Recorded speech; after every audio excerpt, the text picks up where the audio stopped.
Okay, as you could see, this is the water inlet and outlet hole, and this one is the overflow hole.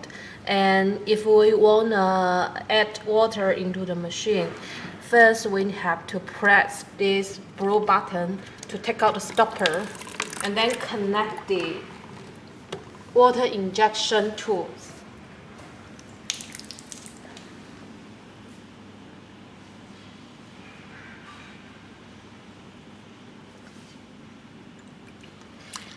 We see that the water coming out from the overflow hole.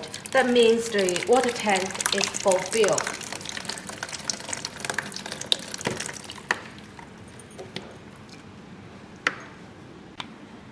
Each handle has these label stickers. You just connect the handle into the machine with the match labels.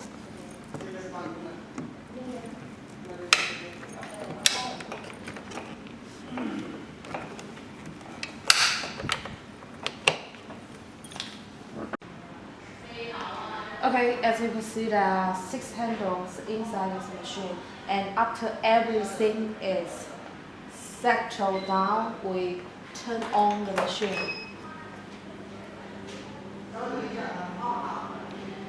These 4 heads have their control panel on the handle.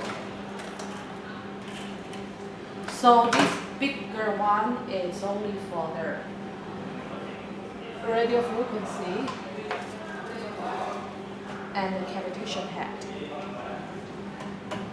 So we enter into this cavitation control panel to set up the intensity and then set the time for like 25 minutes.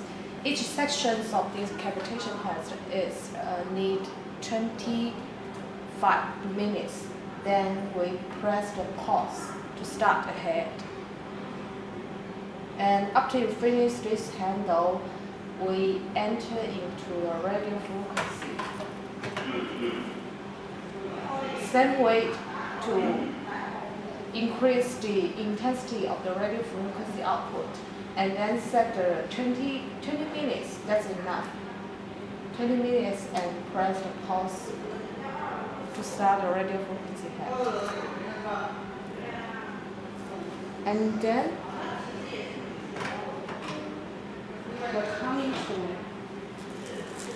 this vacuum roller head. We call it barrel shape handle also.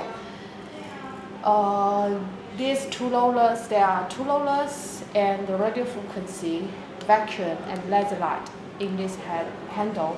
And all of these functions could be controlled by this panel. These are the 4 rotate directions, and these buttons are for the time setting and the radio frequency setting. And these buttons are for the laser light and the radio frequency button. Then we choose one rotate directions and the laser light on.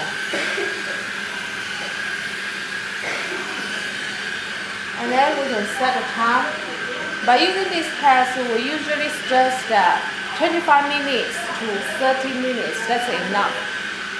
So we set 25 minutes and the radio frequency for about. We start from label 5, and then we'll turn on the vacuum and then the radio frequency. And this button is to control the output waves of the air pressure. And we can use this button to increase or decrease the air pressure output.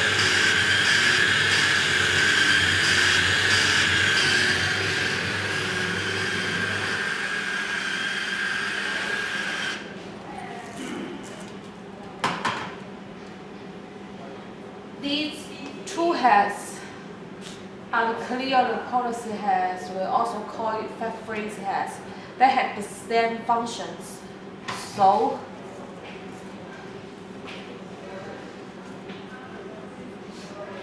we set the time for like 35 to 40 minutes per part.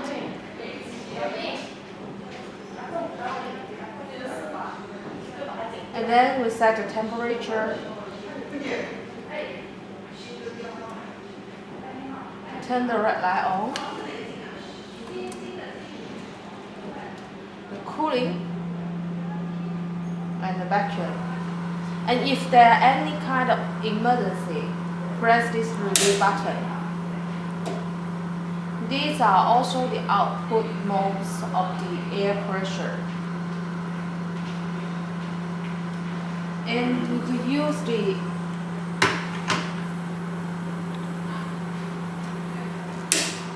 air pressure output button to control the air pressure output.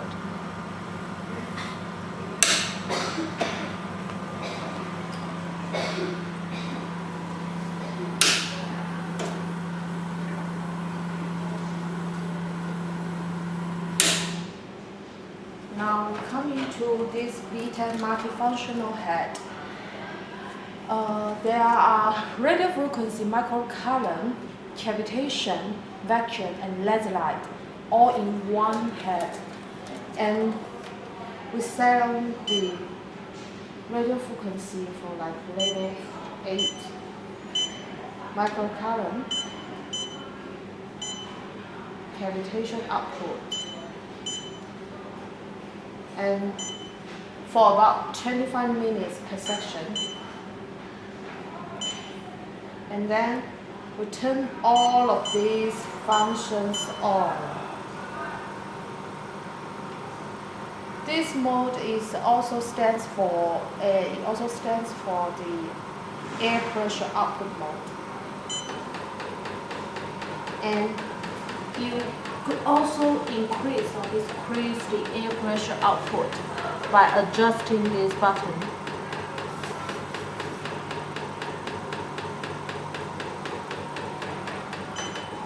That's it.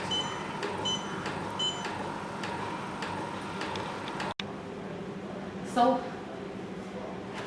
we are going to use the gel to work with this cavitation head and the radio frequency head. And this V10 multifunctional head and vacuum loader head, we call it vela shape head. We are going to use the oil or the essence to work with the heads, because there are vacuum inside the head, inside these two heads. So we should not use the gel, because the gel will start the air pipe. And we will use the antifreeze membranes to work with these two fat freeze heads.